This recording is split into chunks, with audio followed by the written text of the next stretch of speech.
बातमी आहे मवियातील आरोप प्रत्यारोपांसंदर्भातली।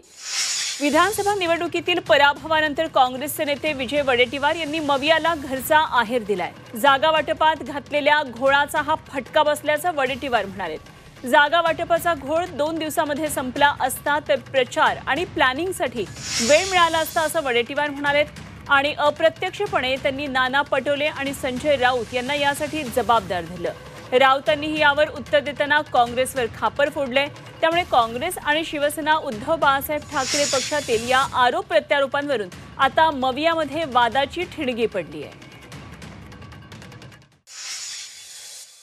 नाना पटोले आणि संजय राऊत हे 2 प्रमुख नेते त्या ठिकाणी होते, त्यामध्ये आम्ही होतो।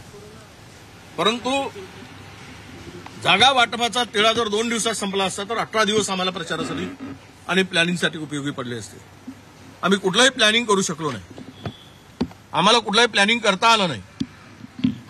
आम्हाला निवडणुकीसाठी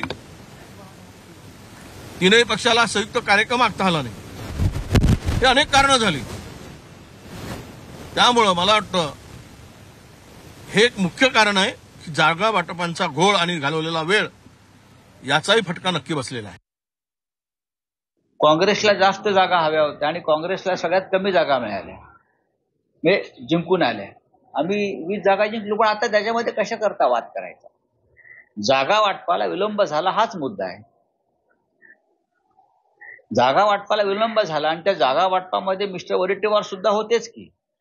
विदर्भातल्या काही जागा वडेट्टीवारांनी सोडल्या असत्या काँग्रेस, राष्ट्रवादी किंवा शिवसेनेला, तर फार बरं झालं असतं।